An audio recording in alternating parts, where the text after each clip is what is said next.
Hello there everyone, welcome to Inside Android. Today we are going to talk about Realm database in Android quickly. So in our project, we will be doing 4 operations on our database. One is insert, then showing all the persons, then the search and the delete. To configure Realm, first of all you have to go to your project level, build.gradle. Here you have to add your class path. You can take care of the version later, and you have to add your Maven central repository. Then you have to go to your build.gradle module app. Here you can add your ID plugin, Kotlin capped and Realm Android. The sequence is important.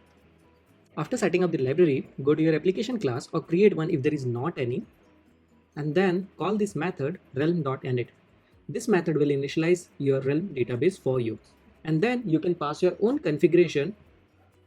Make sure to call allow write on UI thread. This will allow you to write or query on the main thread, else you will get an exception.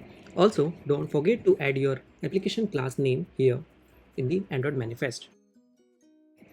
I've already created the UI using Jetpack Compose, and we need not to dive much into the layout part. We can solely focus on the database part. If you want to explore the code, you can go to our Git repository. We do have 4 methods here. This method will add our person to the database. I've already added basic checks, and here we have to just add the code. This method gets called when we click on this add to database button. Second comes our printing all the persons. This method is show all persons.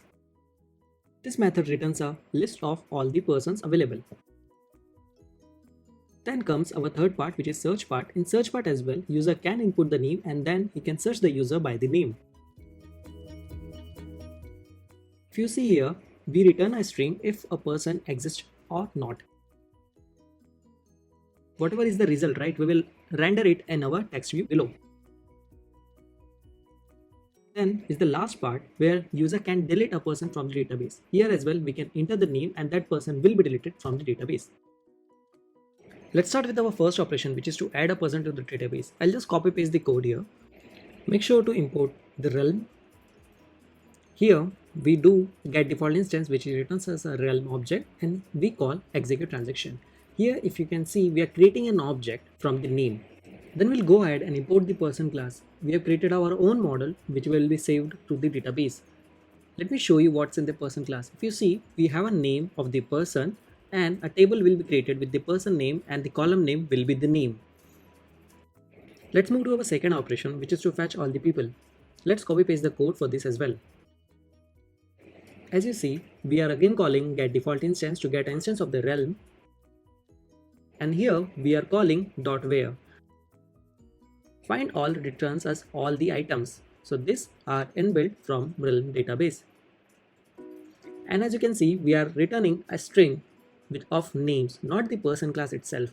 If we want, we can also return the person, but for now we just need the names. Now when user enters a name and will click on add to database, we will add the name to the database and we will render all the names of the database on our text view below show all person button.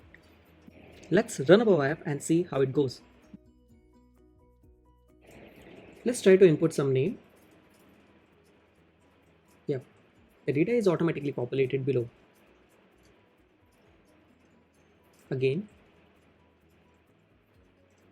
Yeah, so our add to database functionality is working perfectly fine. Now let's write some code for the search functionality.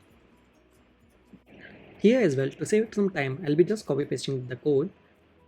And here we are again calling realm.get default instance to get an instance of realm, and then we are using where to search for the persons only, and then contains will compare name with our provided value. And then we will be calling find all to get all the matching results.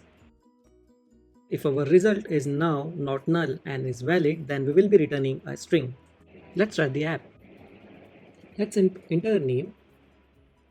If I click on this, I can see all the items of my database. If I click on search, I can see one person found IaaS. Let's enter another IaaS value in our database. As you can see, there are 2 IaaS now. If you click on search, you can see 2 person found. So our search is working fine.